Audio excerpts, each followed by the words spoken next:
My name is Marcus Caney, and I traded my humanity for a chance at survival. The choice, if you could call it that, came with the sharp crack of pulse rifle fire cutting through the morning mist on Caldrus Prime.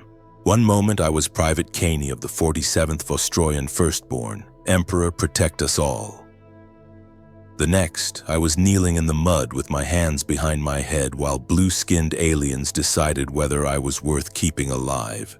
The transition from loyal servant of the Imperium to auxiliary soldier of the Tau Empire happened faster than I could comprehend. One day I was shooting at the blueskins across a contested valley.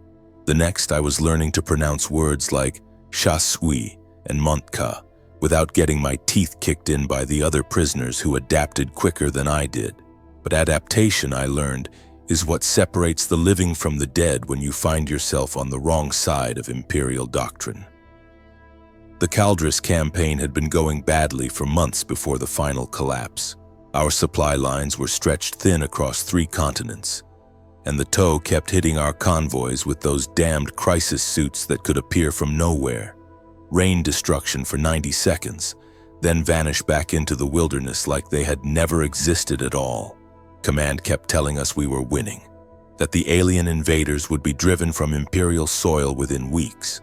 But you cannot lie to a man's empty stomach or convince his frozen feet that victory is just around the corner when he has been hearing the same promises for half a year.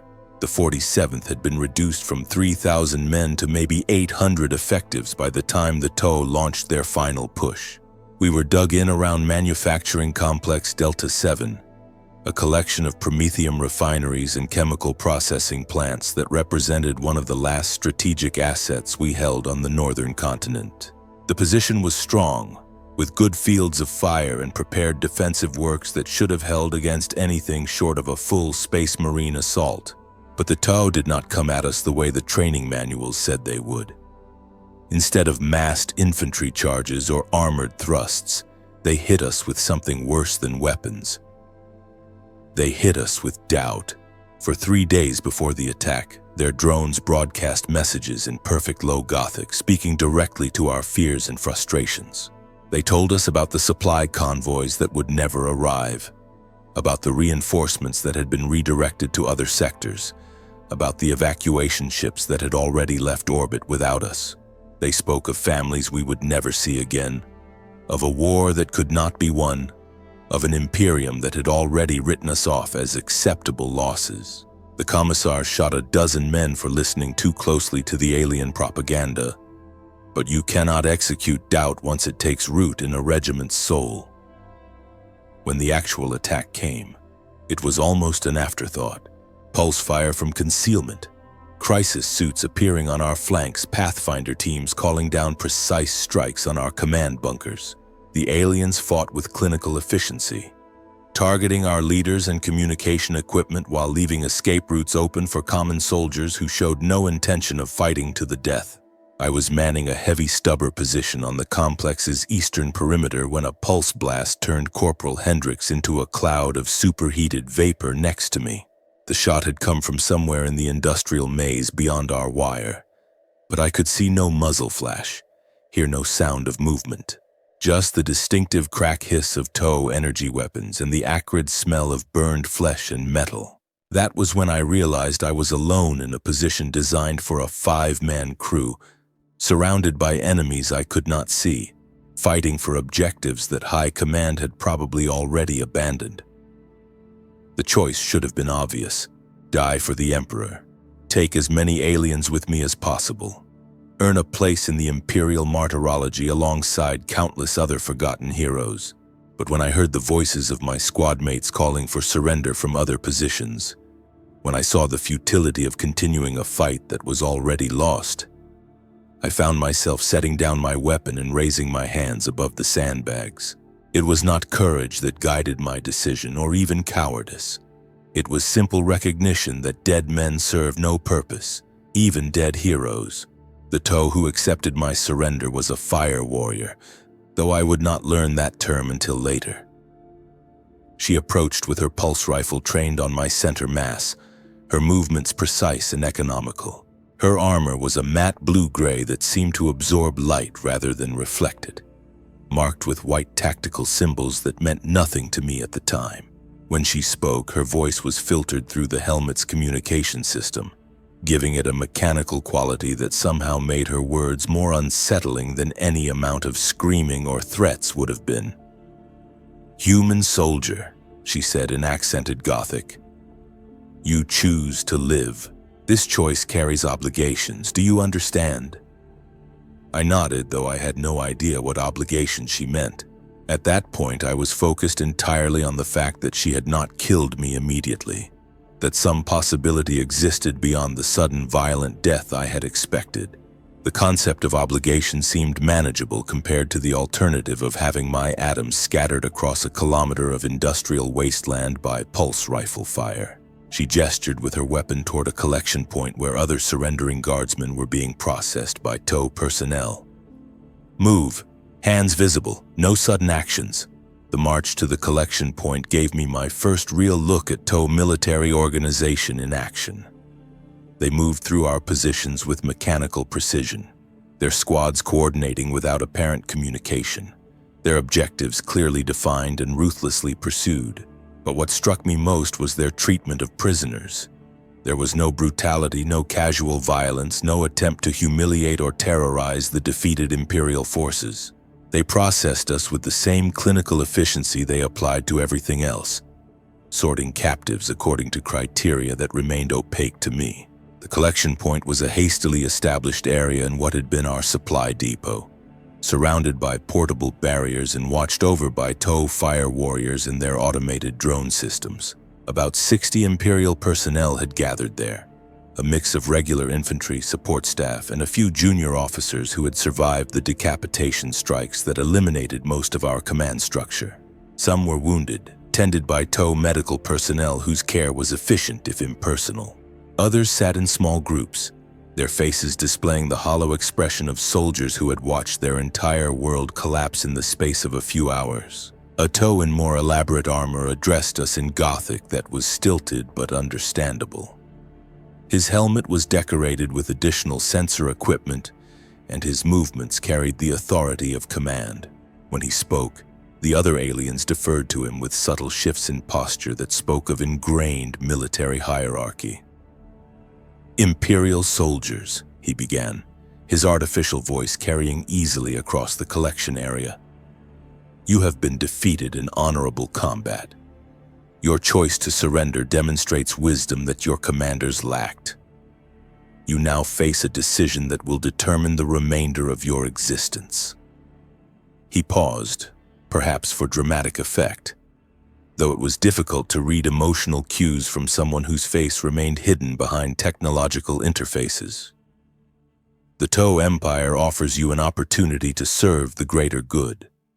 Those who accept will be trained and equipped as auxiliary forces, fighting alongside our military in campaigns across the galaxy.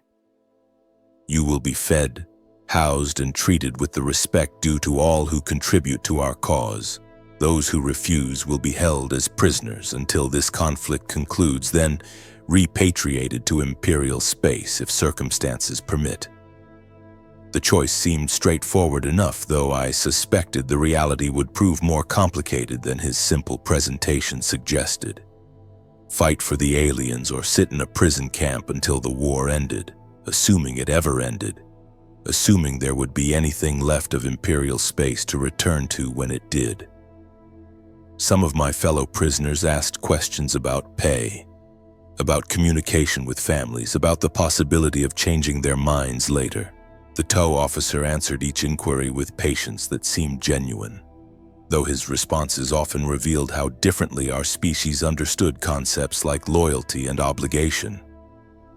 "Your families will be informed that you are alive and well," he said when Trooper Valdez asked about sending word home. "However, contact with Imperial territory is limited by the current state of hostilities.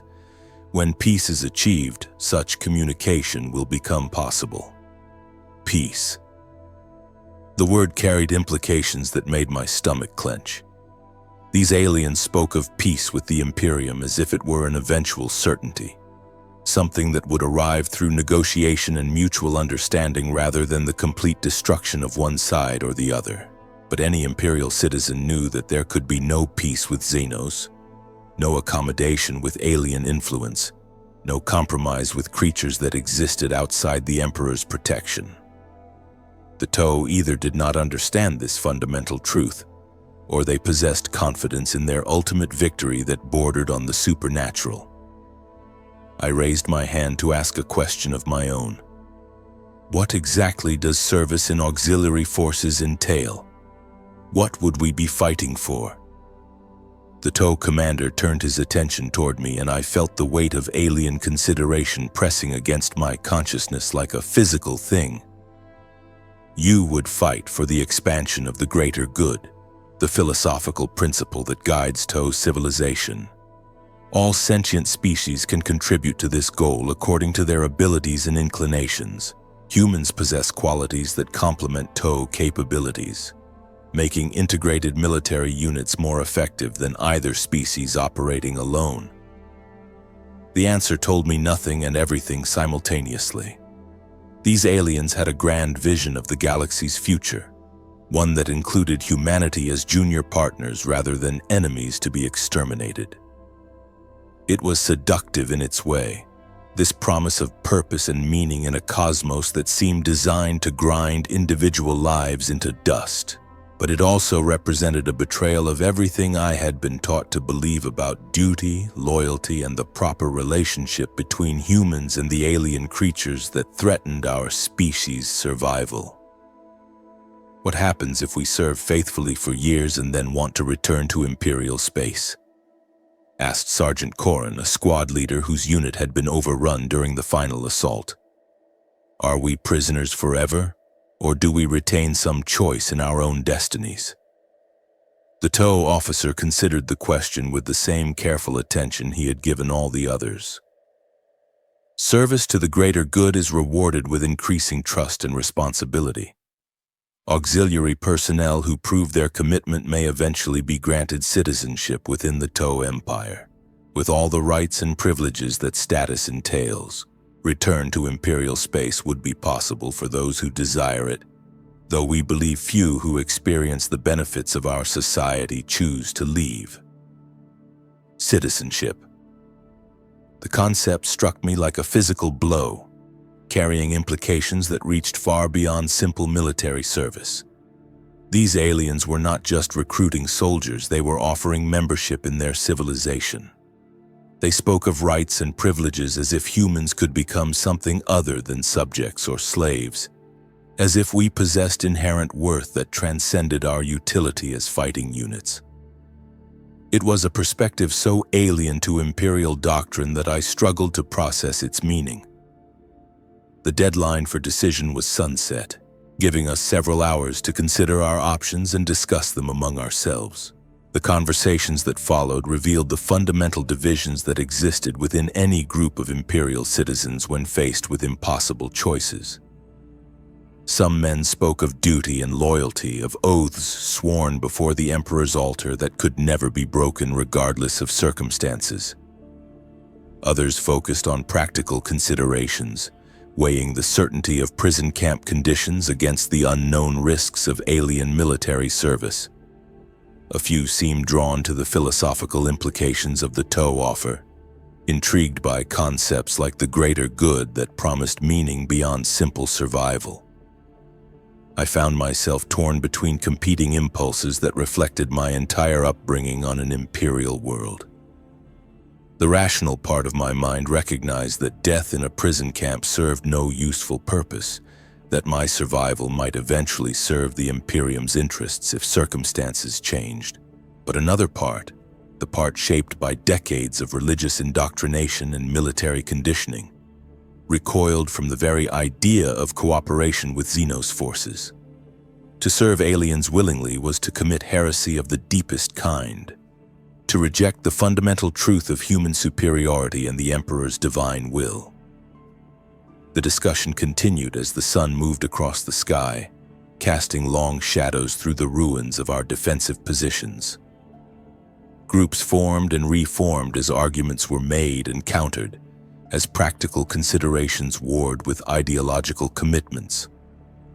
Some men seemed to reach their decisions quickly, their faces settling into expressions of resignation or determination as they made peace with whatever choice they had selected. Others, myself included, wrestled with doubts that had no clear resolution. As evening approached, I realized that I had been looking at the situation from the wrong perspective. The choice was not between loyalty and betrayal, between honor and pragmatism. It was between different forms of service, different ways of contributing to something larger than individual survival. The Imperium I had served was vast and impersonal, a machine that consumed lives without counting the cost, that measured success in systems conquered rather than lives preserved.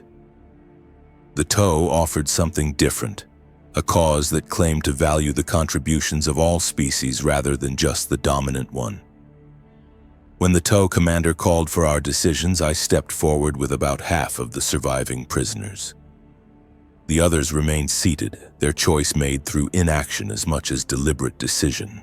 I expected some form of ceremony, some ritual marking the transition from Imperial soldier to alien auxiliary. Instead, we were simply loaded onto transport vehicles and driven to a processing facility where our transformation could begin in earnest. The Auxiliary Training Center was located in what had been a TOE colony settlement before the war, a collection of modular buildings and integrated systems that demonstrated their approach to rapid development and efficient resource utilization. Everything was clean, functional, and designed according to principles that prioritized collective welfare over individual comfort. The dormitories were Spartan but adequate, the common areas equipped with recreational and educational facilities, the training grounds laid out to accommodate both human and TOE physiological requirements. Our processing began immediately upon arrival, with medical examinations that were far more thorough than anything I had experienced in Imperial service. TOE medical technology was subtly different from human equivalents, more precise in some ways, more holistic in others. They seemed particularly interested in psychological evaluation, conducting interviews that probed our motivations, fears, and adaptability to new circumstances. The questions were asked with clinical detachment, but I sensed that our answers were being evaluated according to criteria that went beyond simple military utility. "Why did you choose auxiliary service over imprisonment?" asked the TOE medical technician conducting my evaluation. Her Gothic was more fluent than the field commander's had been, suggesting formal study rather than battlefield necessity.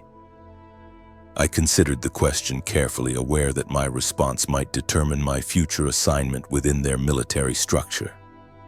Because I believe in serving something greater than myself, the Imperium taught me that individual sacrifice serves the species' survival. The greater good seems to offer a similar purpose, but extended to all sentient life rather than just humanity. She made notes on her data pad, her expression unreadable behind the technological interfaces that augmented her natural senses. "Do you feel guilt about abandoning your oath to the Imperial military?" The question cut to the heart of my psychological conflict, forcing me to confront doubts I had been trying to suppress since the moment of surrender. "Yes, but I also recognize that dead men cannot serve any cause effectively. If my survival allows me to eventually contribute to something meaningful, then the temporary abandonment of one oath may be justified by adherence to a higher principle." More notes, more evaluation, more weighing of human responses against alien standards of judgment. The process continued for hours, covering topics from my family history to my technical skills to my emotional responses under stress. By the end, I felt as if my entire personality had been dissected and catalogued according to criteria I could not understand. The training program that followed was unlike anything in Imperial military doctrine. Rather than breaking us down and rebuilding us as interchangeable components in a military machine, the TOE approach emphasized adapting our existing capabilities to new contexts and methods. They recognized that human soldiers brought different strengths to integrated units, that our psychological makeup and tactical instincts could complement TOE methodology rather than simply copying it. Physical conditioning focused on coordination and precision rather than raw strength and endurance.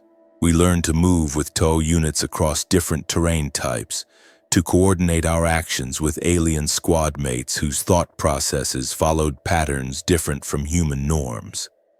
The training was challenging but never brutal, conducted with patience that suggested genuine investment in our development rather than simple urgency to get more bodies into combat units. Technical education covered TOE equipment and tactics, but also included broader instruction in their philosophy and social organization. We learned about the caste system that structured their society, the role of the ethereals in providing spiritual guidance, the historical development of the greater good as both practical doctrine and moral framework. Some of my fellow auxiliaries resented this philosophical component, viewing it as propaganda designed to undermine their loyalty to human interests. But I found myself genuinely intrigued by concepts that offered alternatives to the grim fatalism that characterized imperial worldview. The TOE instructor for our political education was a fire caste warrior named Chassel Mien, whose scarred armor spoke of extensive combat experience across multiple campaigns. Unlike the medical technicians and administrative personnel we had encountered, he seemed to understand human psychology from first-hand observation rather than theoretical study. When he spoke of the greater good, it was with the conviction of someone who had seen its principles tested under the worst possible circumstances. The greater good is not simply about victory in battle or conquest of territory, he explained during one of our evening sessions. It is about building a society where all sentient beings can contribute according to their abilities and receive protection according to their needs. Humans bring unique qualities to this vision: adaptability, creativity, individual initiative that complements TOE's systematic planning and coordination. One of the auxiliaries, a former corporal named Davies who had been vocal in his skepticism, raised his hand. But what about human independence? What about our right to determine our own destiny as a species? Chassel Mien considered the question with the same careful attention he gave all our inquiries. Independence is valuable only when it serves constructive purposes. The human Imperium claims independence while enslaving its own population to the demands of endless war. TOE society offers true freedom, the freedom to develop one's potential without fear of arbitrary persecution, to contribute to causes larger than individual survival, to live in harmony with other species rather than in constant conflict. The philosophical debates that emerged from these sessions were unlike anything I had experienced during my imperial service. In the Imperial Guard, questioning orders or doctrine was treated as evidence of potential heresy, something to be suppressed rather than explored. But the TOE seemed genuinely interested in our perspectives, viewing human skepticism as valuable input rather than dangerous deviation. They wanted soldiers who understood their cause rather than mindless automatons who followed orders without comprehension. Combat training integrated human auxiliaries with TOE fire teams, creating mixed units that combined the aliens' technological superiority with human tactical flexibility. Learning to fight alongside TOE soldiers required adjusting to their methodical approach to warfare, their emphasis on coordination over individual heroics, their preference for precise application of force rather than overwhelming firepower. It was a style of combat that required patience and discipline, qualities that had been beaten into me during years of imperial service but applied to very different ends. My first live fire exercise with a mixed TOE human squad took place in a training area designed to simulate urban combat conditions. Our objective was to secure a series of buildings while minimizing collateral damage and avoiding unnecessary casualties on either side. The TOE fire warriors in our squad moved with mechanical precision, their actions coordinated through helmet communications and tactical displays that provided real-time battlefield information. As the human element, my role was to provide flexibility and unpredictability, to adapt to changing circumstances in ways that complemented their systematic approach. The exercise went well, better than I had expected given the cultural and physiological differences between species. TOW technology enhanced human capabilities without replacing them entirely, while human intuition provided solutions to problems that TOW methodology might have approached more slowly. When we debriefed afterward, the TOW squad leader praised our coordination and suggested that integrated units might indeed prove more effective than homogeneous formations. Human soldiers think differently than fire warriors, Shazui Kes explained as we reviewed recordings of our performance. Your responses to unexpected situations are faster but less systematic. Combined with our planning and equipment, this creates tactical advantages that neither species possesses alone. The praise felt genuine based on observed performance rather than political necessity. These aliens seem to value human contributions for practical reasons rather than patronizing condescension, viewing us as partners rather than subordinates to be managed. It was a perspective that challenged fundamental assumptions about the relationship between species, about the nature of cooperation and competition in a hostile galaxy. As training progressed, I began to understand that the TOW concept of auxiliary service was more complex than simple military recruitment. They were conducting a grand experiment in multi-species cooperation, testing whether different evolutionary paths could be combined into something greater than the sum of their parts. Humans were not the only auxiliary species in their military. I encountered Kroot warriors whose savage appearance masked sophisticated tactical thinking, and Vespid soldiers whose aerial capabilities provided battlefield advantages that neither humans nor TOW possessed naturally. Each species contributed different qualities to integrated units, creating formations that could adapt to a wider range of combat situations than any homogeneous force. The TOW served as the technological and organizational foundation, their equipment and systematic thinking providing structure and coordination. Humans brought adaptability and individual initiative, the ability to function effectively when plans broke down under contact with enemy forces. Kroot provided close combat capability and survival skills developed on one of the galaxy's most dangerous worlds. Vespid offered mobility and reconnaissance capabilities that no ground-based species could match. The diversity was both inspiring and unsettling, representing a vision of galactic civilization that was fundamentally different from Imperial doctrine. Where the Imperium sought to impose human dominance through conquest and suppression of alien cultures, the TOW claimed to be building a society where different species could coexist and contribute to shared goals. It was an appealing vision, but one that raised questions about its long-term sustainability and the true cost of participation. 6 months into my auxiliary service, I received my first combat assignment. The target was an Imperial outpost on the moon of Zerion Tertius, a communications relay that coordinated anti-TOW operations across the entire subsector. Intelligence suggested that the facility was lightly defended, staffed primarily by technical personnel rather than frontline military units. Our mission was to capture the facility intact, securing its communication equipment and data archives while minimizing casualties on both sides.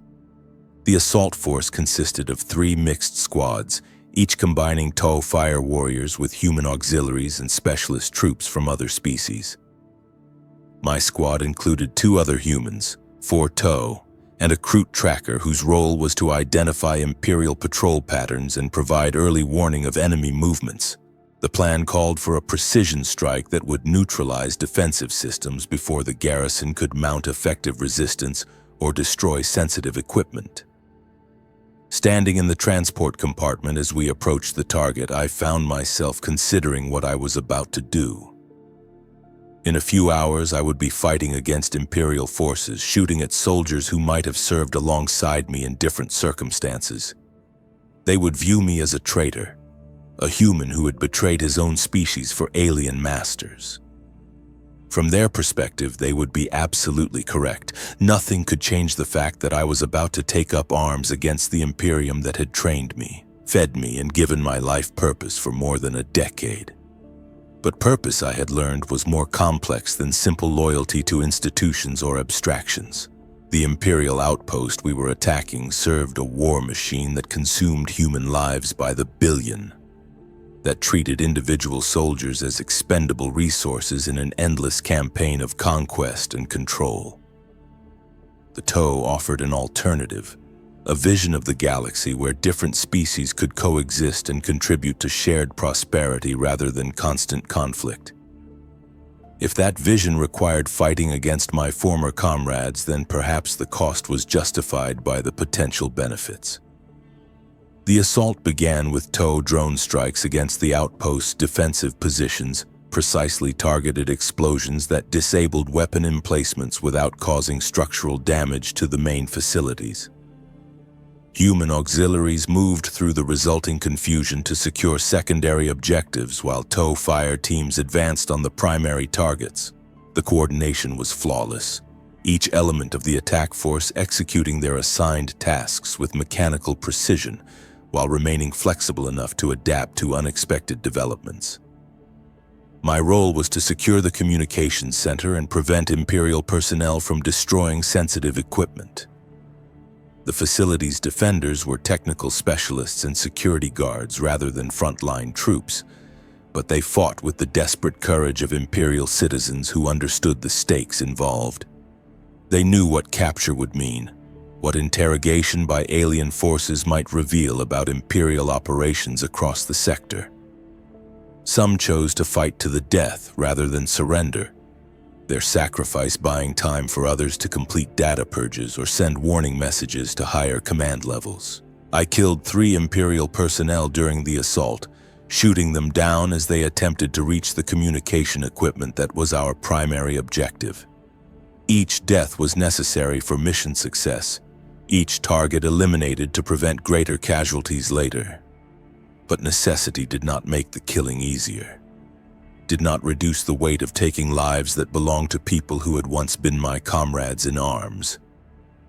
They died believing they were defending humanity against alien aggression. I killed them believing I was serving a higher purpose that transcended species loyalty. The outpost fell within 2 hours of the initial assault, its garrison either killed or captured depending on their willingness to surrender once resistance became futile. TOE technical specialists immediately began analyzing captured equipment and data archives, searching for intelligence that could guide future operations. Human auxiliaries were assigned to prisoner processing, our familiarity with Imperial psychology and procedures making us more effective interrogators than alien personnel.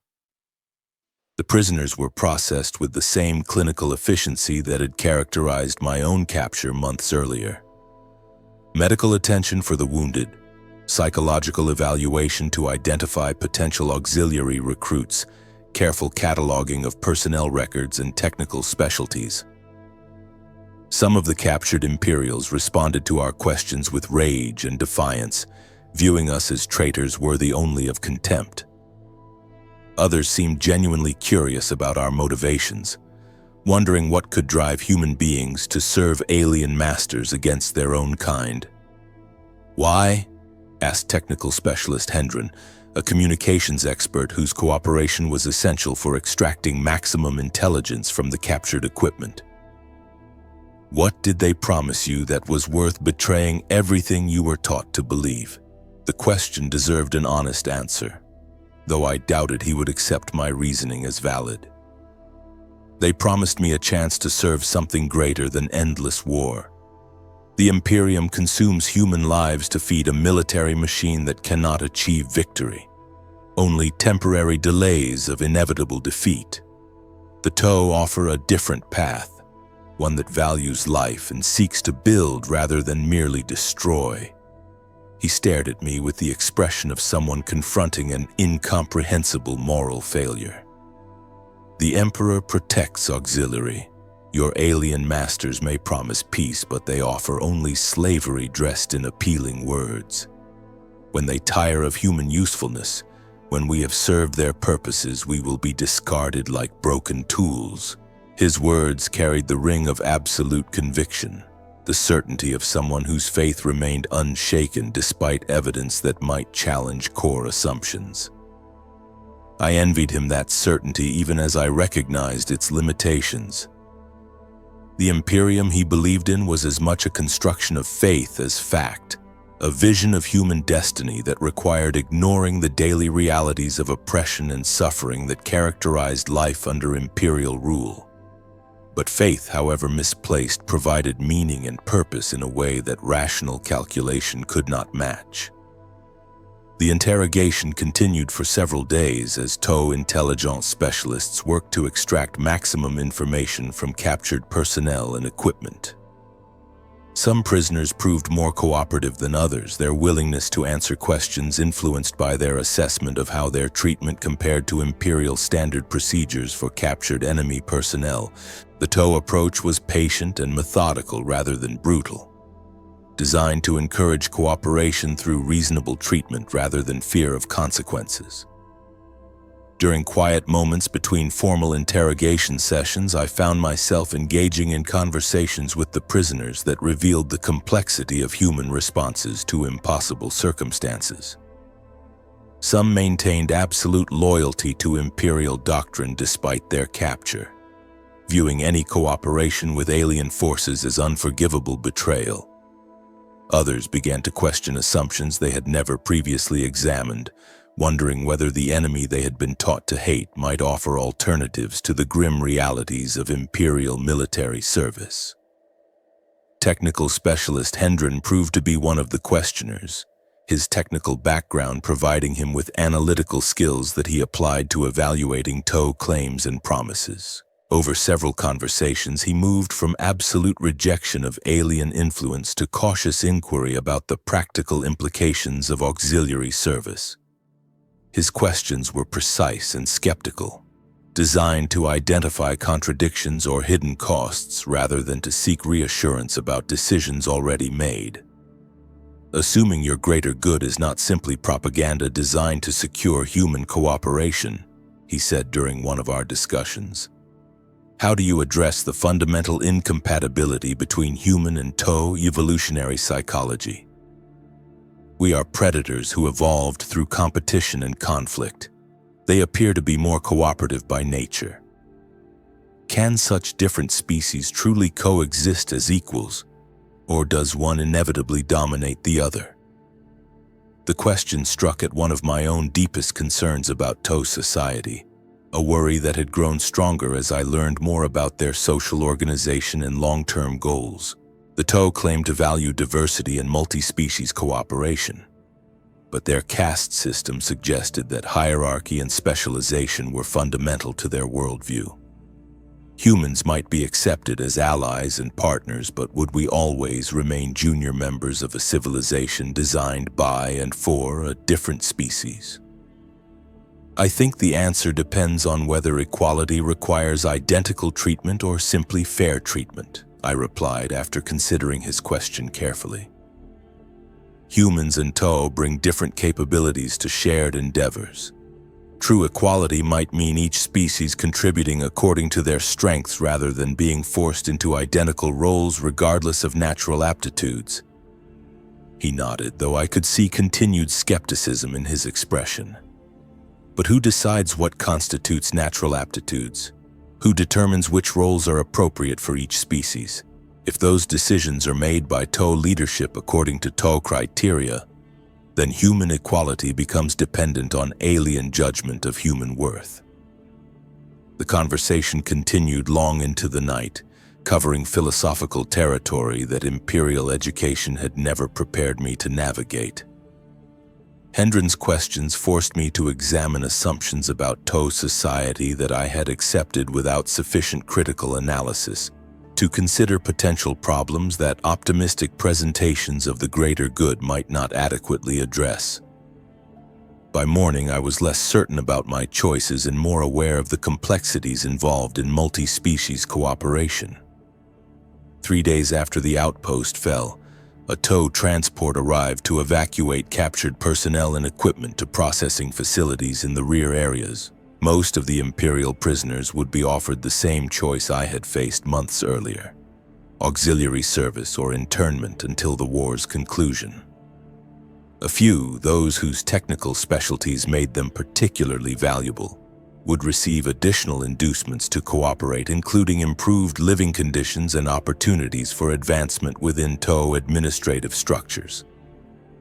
Technical Specialist Hendren was among those selected for special treatment, his expertise in Imperial communication systems making him a valuable asset for future operations. As we prepared for transport, he pulled me aside for one final conversation, his manner suggesting that our previous discussions had influenced his thinking more than he had initially admitted. "If I choose auxiliary service," he said quietly, "if I decide that cooperation offers better prospects than resistance, will you help me understand how to serve effectively without losing everything that makes me human?" The question revealed the fundamental struggle that all human auxiliaries faced: how to adapt to alien society while maintaining individual identity and moral integrity. It was a balance that had no clear guidelines, a constant negotiation between competing loyalties and values that required ongoing adjustment as circumstances changed. "I can share my experiences and observations," I replied, "but ultimately each person has to find their own way of balancing competing obligations." The TOW seem to respect individual differences more than Imperial doctrine suggests, but they also expect commitment to shared goals that sometimes conflict with human instincts. He nodded, his expression reflecting the internal conflict that I remembered from my own early days of auxiliary service. "Thank you for the honesty. Too many people try to make difficult choices seem easier than they actually are." The transport flight to the rear areas gave me time to reflect on my own evolution from Imperial soldier to alien auxiliary. 6 months of service had changed my perspective on fundamental questions about loyalty, duty, and the nature of civilization itself. I was no longer the same person who had surrendered in the ruins of manufacturing complex Delta 7. No longer driven by the simple certainties that had sustained me during years of Imperial military service. The changes were not entirely positive. I carried guilt about comrades killed during operations like the Zarian assault, uncertainty about long-term prospects for human integration into TOW society, and doubts about whether my choices served humanity's best interests or simply my own survival needs. But I also carried knowledge about alternatives to the endless cycle of war that characterized Imperial existence, hope that different species might indeed find ways to coexist and prosper together. My new assignment was to a training facility for recently recruited auxiliaries, a role that would allow me to share my experiences with others facing the same difficult transition I had undergone. The facility was located on a TOW colony world that had never known warfare, a place where different species lived and worked together according to principles that Imperial doctrine claimed were impossible to implement. The world of Dalith Sept was a testament to TOW social engineering, its cities designed to accommodate the needs of multiple species while maintaining efficiency and aesthetic harmony. Humans lived alongside TOW in integrated communities, their children receiving education that prepared them for careers in science, technology, or military service according to individual aptitudes rather than species origin. Kroot clans maintained their traditional hunting grounds while contributing their skills to planetary defense forces. Vespid communities managed aerial transportation networks that connected cities across different continents. It was not perfect. No society could be perfect when it included beings with different evolutionary histories and psychological requirements. but it represented something that Imperial doctrine claimed was impossible: a multi-species civilization based on cooperation rather than domination, diversity rather than conformity, mutual benefit rather than zero-sum competition. My role at the training facility was to help human recruits understand what auxiliary service actually entailed, to provide practical guidance about adapting to TOW military organization while maintaining personal integrity and effectiveness. The work was challenging but rewarding, giving me opportunities to influence how humans integrated into alien society while learning from their experiences and perspectives. Each group of new auxiliaries brought different backgrounds and motivations, different concerns about their choices and their futures. Some were refugees from Imperial worlds devastated by warfare, grateful for any chance at survival and stability.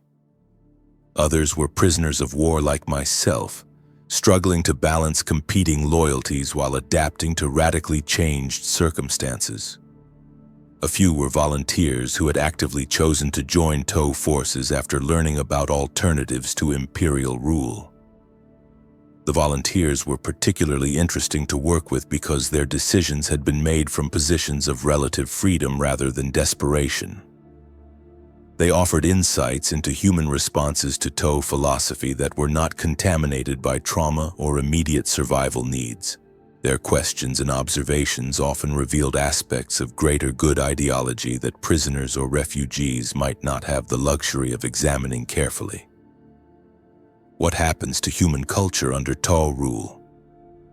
Asked former Planetary Defense Force Lieutenant Sarah Chen, who had fled her homeworld after Imperial authorities discovered her correspondence with TOW diplomatic personnel. Do we maintain our own traditions and values? Or do we gradually adopt alien ways of thinking and living?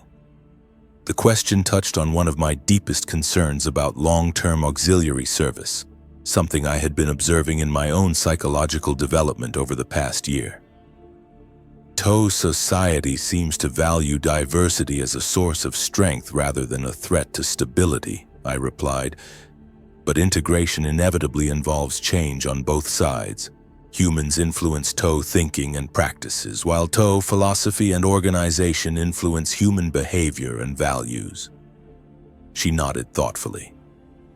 But if both species change through contact, do either of us remain what we were originally? Are we creating something new, or are we losing essential qualities that made us distinct in the first place?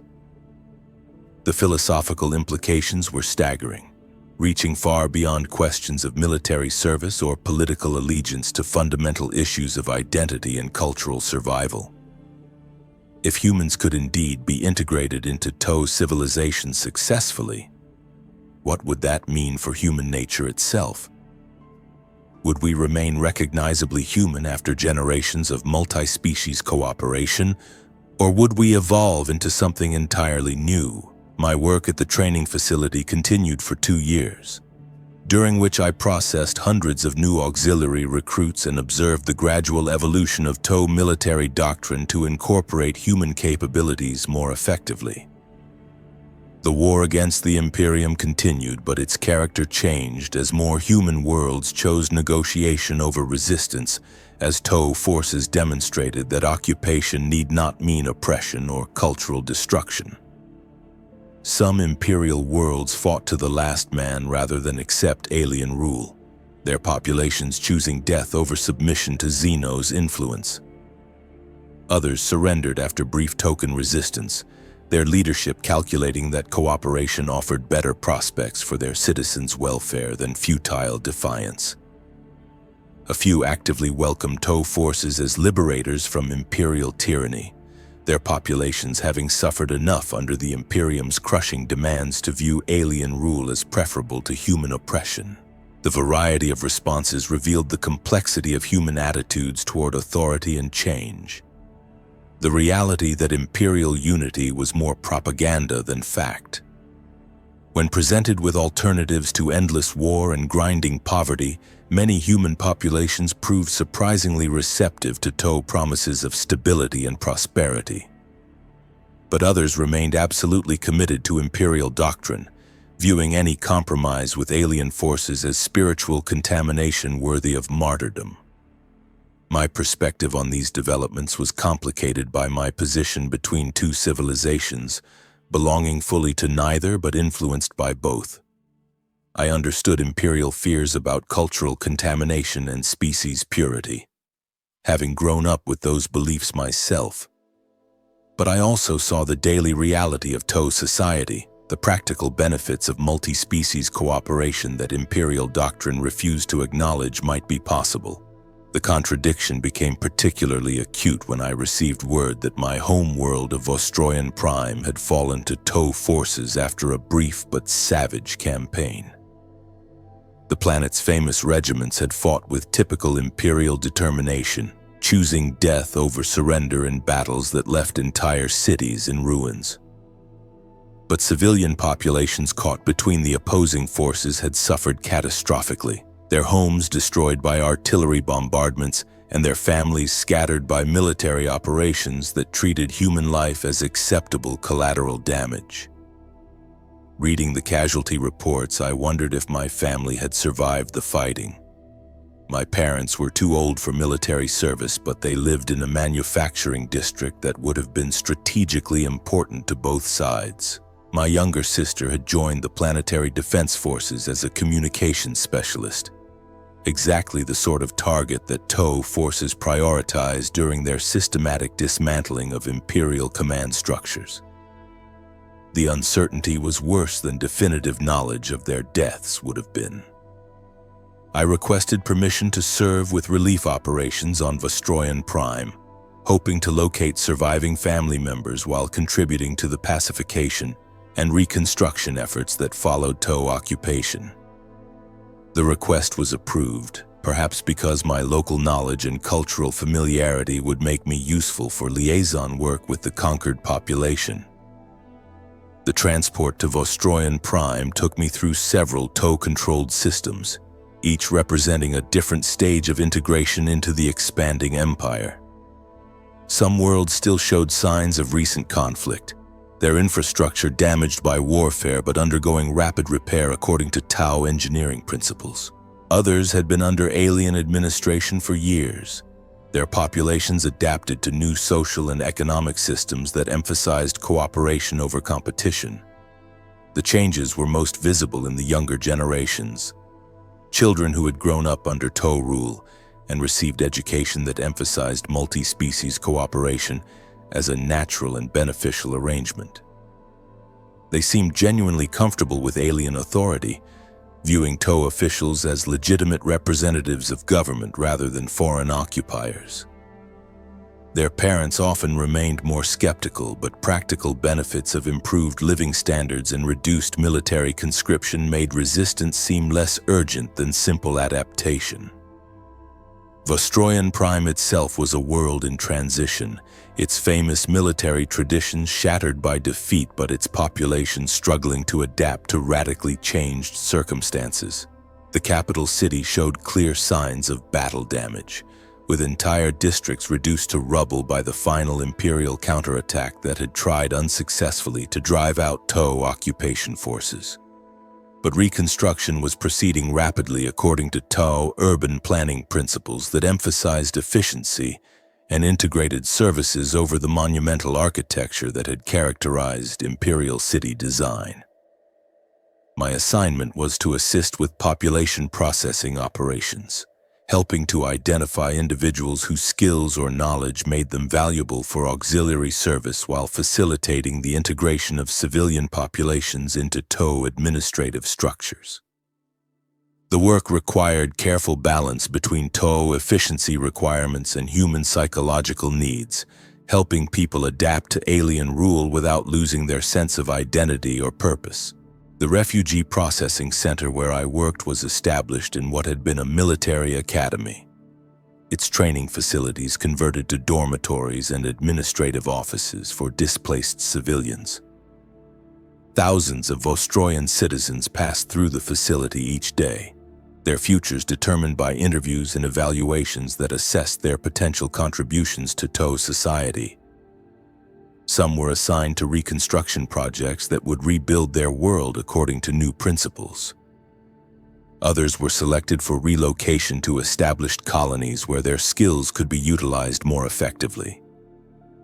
Among the processed civilians, I encountered former neighbors, childhood friends, even distant relatives who had survived the conquest of our home world. Their reactions to seeing me in TOE auxiliary uniform ranged from shock and disgust to curiosity and cautious hope. Some viewed me as a traitor who had betrayed everything Vostroyan culture represented, while others saw me as proof that cooperation with the conquerors might offer paths to survival and eventual prosperity. Marcus? The voice behind me carried a mixture of disbelief and recognition that made me turn around quickly. Standing in the processing queue was Elena Vasquez, my sister's closest friend from their days in the Planetary Defense Force. Her uniform was torn and stained, but she appeared uninjured despite whatever hardships she had endured during the fighting. "Elena," I replied, stepping away from my duties to speak with her privately. "Are you hurt? Have you seen Maria?" Her expression hardened as she took in my TOE equipment and auxiliary insignia. "Your sister died defending Communications Complex Gamma during the final assault. She stayed at her post calling in artillery strikes until TOE crisis suits broke through our perimeter. The last message she sent was coordinates for bombardment of her own position." The words hit me like a physical blow, confirming fears I had carried since learning of my homeworld's conquest. Maria had died fighting against the forces I now served, choosing martyrdom over surrender in the tradition of our people. She had viewed TOE occupation as unacceptable regardless of promises about benevolent administration or improved living conditions for the conquered population. "I'm sorry," I said, though the words felt inadequate to address the magnitude of loss and guilt that threatened to overwhelm me. She was always braver than either of us deserved. Elena's eyes filled with tears, but her voice remained steady when she replied, "She died believing in something worth dying for. Can you say the same about your choices, Marcus?" The question cut to the heart of my deepest insecurities about auxiliary service, forcing me to confront doubts that I had been suppressing through months of productive work and philosophical rationalization.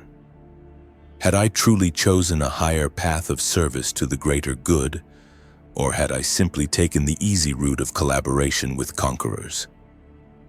Did my work helping other humans adapt to TOE rule serve their best interests, or was I merely facilitating their submission to alien domination? "I believe I serve peace instead of endless war," I replied carefully. "The Imperium consumes human lives by the billion to maintain an empire that cannot achieve lasting victory. TOE society offers alternatives to that cycle of destruction, possibilities for building something better than constant conflict."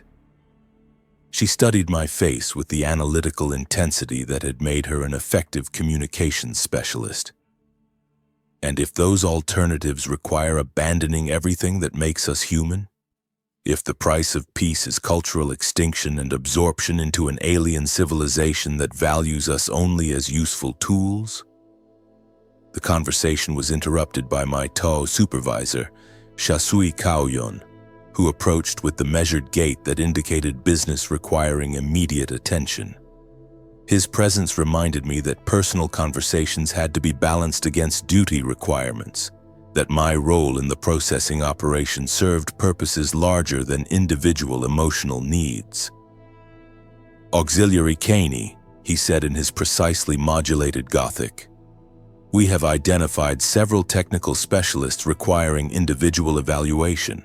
Your assessment of their psychological adaptability would be valuable for assignment decisions."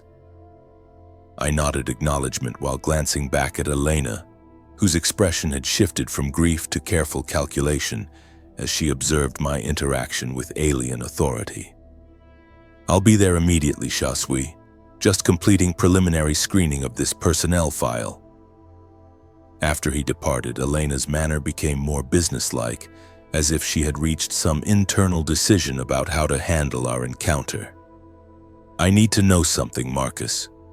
When you process people like me, when you evaluate our psychological adaptability for your alien masters, are you helping us find the best possible circumstances under occupation? Or are you simply making us more useful to conquerors who view humans as resources to be exploited? The blunt question forced me to examine my own motivations with uncomfortable honesty. Was I genuinely helping fellow humans adapt to changed circumstances? Or was I collaborating in their systematic integration into an alien empire that valued their utility over their humanity? The distinction was crucial, but it was also increasingly difficult to maintain as I became more invested in TOE institutional success. Both, probably, I admitted. I try to help people find roles that use their skills effectively while protecting them from assignments that would be psychologically destructive. But I'm also serving TOE interests by making human integration more efficient and less likely to generate resistance movements. She nodded as if my answer confirmed her expectations. At least you're honest about the contradictions. Most collaborators convince themselves that serving the enemy is actually serving their own people's best interests. The word collaborator stung because it carried implications that I had been trying to avoid confronting directly. In the technical sense, she was absolutely correct. I was cooperating with occupying forces against the interests of my own species and government. But the moral implications were more complex than simple binary categories could capture, involving questions about the nature of legitimate authority and the obligations of individuals when faced with impossible circumstances. Our conversation was cut short by the requirements of duty, but Elena's questions haunted me through the following days as I continued processing refugees and displaced civilians. Each interview became an examination of my own choices and motivations, each assignment decision a test of whether I was genuinely helping people or simply making them more useful to TOE administrative requirements. The moral complexity deepened when I discovered that my parents had survived the conquest, but were being held in a detention facility for former Imperial officials. Their status as minor bureaucrats in the planetary administration had marked them as potential security risks requiring individual evaluation before they could be released into the general population. My position as an auxiliary gave me access to their files and the possibility of influencing their treatment, but using that access would represent a clear conflict of interest between personal loyalty and professional duty. I requested permission to visit the detention facility, ostensibly to conduct interviews with former Imperial personnel whose knowledge of administrative procedures might be useful for reconstruction efforts. The request was approved without question, evidence of the trust I had earned through months of competent service. But trust, I realized, could be violated in ways that served humanitarian purposes even if they compromised professional obligations.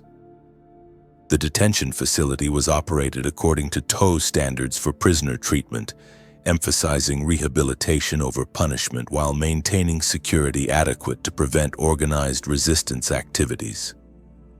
Conditions were far superior to Imperial prison standards, with adequate food, medical care, and recreational facilities designed to maintain psychological well-being during extended confinement.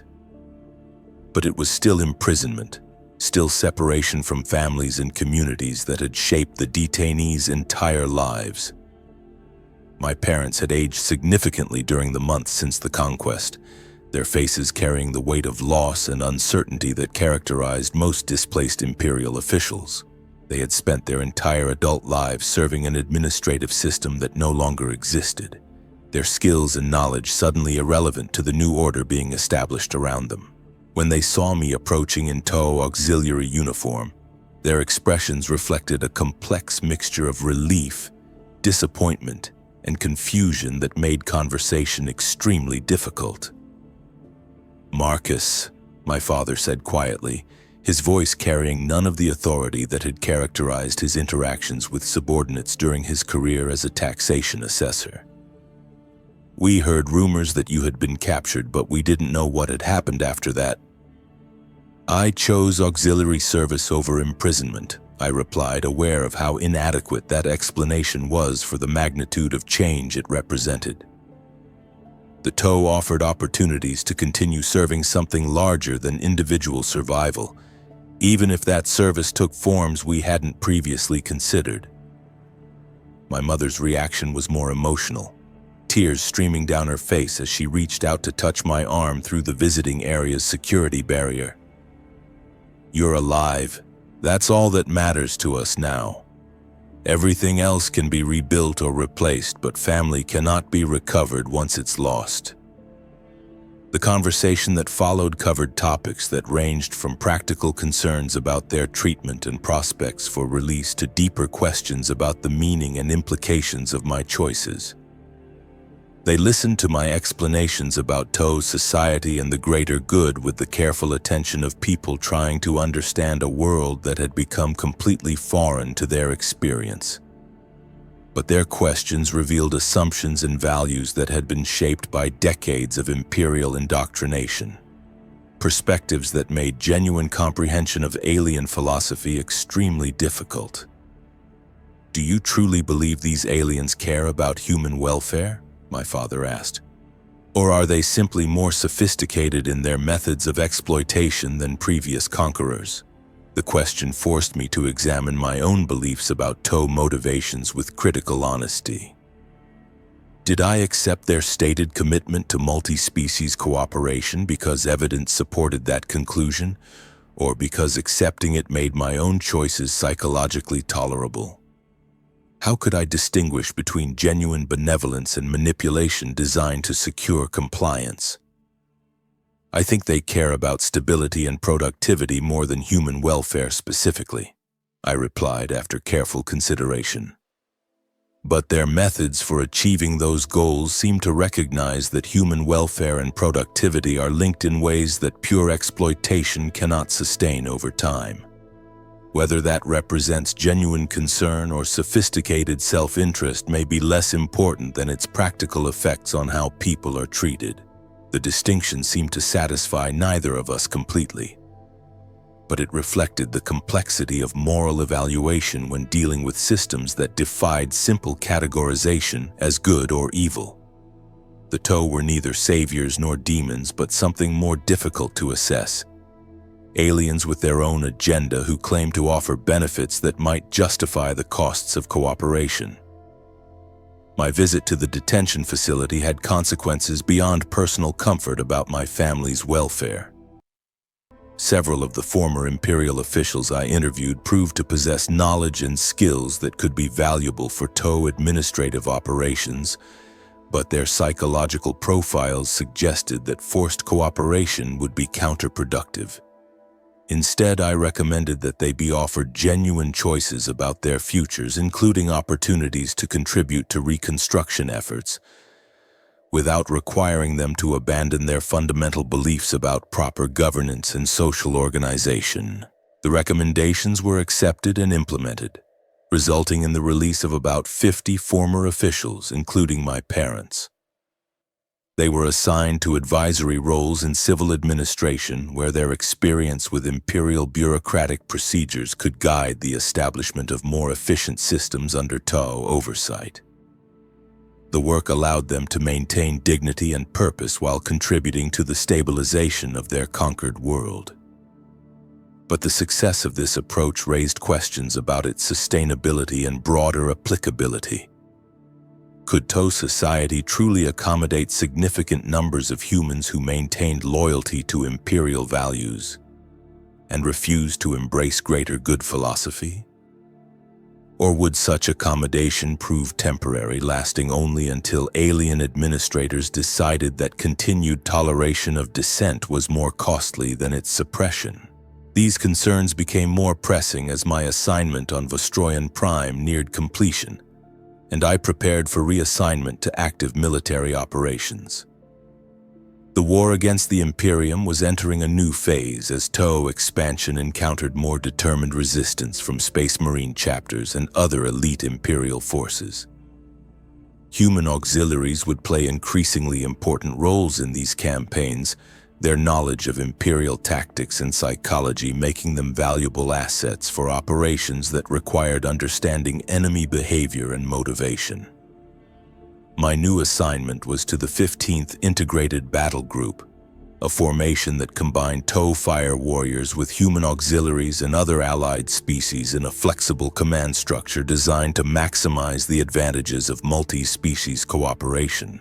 The unit was preparing for deployment to the contested system of Hadron's Gate, where Imperial forces had established a fortress line that blocked further TOE expansion toward the sector capital. The campaign promised to be different from anything I had previously experienced, involving sustained operations against prepared Imperial positions defended by veteran troops whose training and equipment represented the best the Imperium could deploy. Human auxiliaries would be expected to provide intelligence about Imperial defensive doctrine while participating in assault operations that might require them to fight former comrades with lethal efficiency. Preparing for such operations required psychological conditioning that went beyond the philosophical education I had received during basic auxiliary training. The TOE recognized that asking humans to fight other humans on behalf of alien interests represented a particular form of stress that required specialized preparation and ongoing support. They provided counseling services and psychological evaluation designed to identify individuals who might break down under such pressures, while strengthening the mental resilience of those who could handle the demands. My own psychological evaluation revealed concerns about my ability to function effectively in sustained combat against Imperial forces, particularly given my family connections to the conquered population and my demonstrated tendency toward moral introspection. The evaluating technician, a human psychologist who had been serving the TOE for several years, recommended additional conditioning and careful monitoring during initial combat operations. The transition from fighting alongside former enemies to fighting against former allies represents one of the most difficult psychological challenges that auxiliary personnel face, she explained during our final session. Success requires developing new frameworks for understanding loyalty and duty that can override previous conditioning without destroying the psychological foundations that make you effective as an individual. The conditioning process was subtle but comprehensive, involving techniques that were far more sophisticated than Imperial military psychology had ever developed. Rather than simply suppressing inconvenient emotions or loyalties, TOE methods sought to redirect them toward new objects and purposes that could sustain motivation during extended stress. The process was voluntary in theory, but refusing it would have resulted in reassignment to non-combat roles that would have made my service far less valuable to the greater good. 3 months after leaving Vostroyan Prime, I found myself aboard a TOE transport approaching the Hadron's Gate system with a mixed battle group that represented the cutting edge of alien military development. The ship itself was a testament to TOE technological philosophy, its design optimized for efficiency and functionality rather than the intimidating appearance that characterized Imperial vessels. Every system was integrated with every other system, creating redundancies and backup capabilities that maximized survivability without wasting resources on purely symbolic elements. The human auxiliaries aboard the transport came from dozens of different worlds, their backgrounds ranging from former Imperial Guard veterans like myself to volunteers who had joined TOE forces without ever serving the Imperium. What united us was shared commitment to the greater good and recognition that our effectiveness depended on cooperation with alien allies whose capabilities complemented our own. The diversity was both inspiring and unsettling, representing the scope of TOE expansion while raising questions about the long-term implications of multi-species military organization. Were we building something genuinely new and beneficial, Or were we participating in the gradual absorption of human civilization into an alien empire that would ultimately transform us into something unrecognizably different from our origins? Such questions became academic when the transport dropped out of warp at the edge of the Hadron's Gate system, and we received our first intelligence briefings about the tactical situation awaiting us. Imperial forces had fortified the system's primary world with defensive works that rivaled anything built during the Great Crusade, their positions anchored by Space Marine strongpoints that could coordinate resistance across multiple planetary surfaces. Breaking through such defenses would require every advantage that integrated TOE-human operations could provide, along with tactics and strategies that pushed military cooperation between species to its absolute limits. Standing in the briefing chamber surrounded by fire warriors whose technology represented generations of careful development and human soldiers whose experience reflected decades of bitter warfare, I realized that my personal struggles with loyalty and identity were about to be tested in ways that no amount of preparation could fully anticipate. The battle for Hadron's Gate would determine not just the strategic balance in this sector, but the viability of the multi-species cooperation that the greater good claimed to represent. Whatever happened in the coming campaign would reveal whether humans and TOE could truly fight as equals in pursuit of shared objectives, or whether our alliance was merely a temporary expedient that would collapse under the pressures of sustained combat against an enemy that viewed cooperation with aliens as the ultimate betrayal of human destiny. The answer would be written in blood and fire across worlds that had never asked to become testing grounds for competing visions of galactic civilization. But as our transport accelerated toward its destination, and I checked my equipment for the battles that lay ahead, I found myself oddly calm about the uncertainties that awaited us. I had chosen my path through careful consideration of available alternatives, accepting the costs and contradictions inherent in any meaningful decision about how to serve something larger than individual survival. Whether that path led to victory or defeat, redemption or damnation was no longer entirely within my control. The greater good would be tested in the crucible of warfare, and so would every human who had chosen to serve it rather than the Imperium that had shaped their understanding of duty and sacrifice. The results would determine the future of multiple species, and the character of whatever civilization emerged from the collision between competing philosophies of governance and cooperation. I was Marcus Kane, former servant of the Emperor, current auxiliary of the TOE Empire, and willing participant in an experiment that might reshape the galaxy's destiny. The battles ahead would determine whether that experiment deserved to succeed, and whether the price of success was one that humanity could afford to pay, while remaining recognizably human. Either way, I would face those battles with weapons provided by alien allies and convictions shaped by months of service to a cause that promised something better than endless war. The transport shuddered as it entered the system's gravity well, beginning its final approach to a world where the future of interspecies cooperation would be decided through the ultimate test of combat. Whatever happened next would be written in history books that might be authored by humans, by TOE, or by some hybrid civilization that combined the best elements of both species. The only certainty was that nothing would ever be the same again.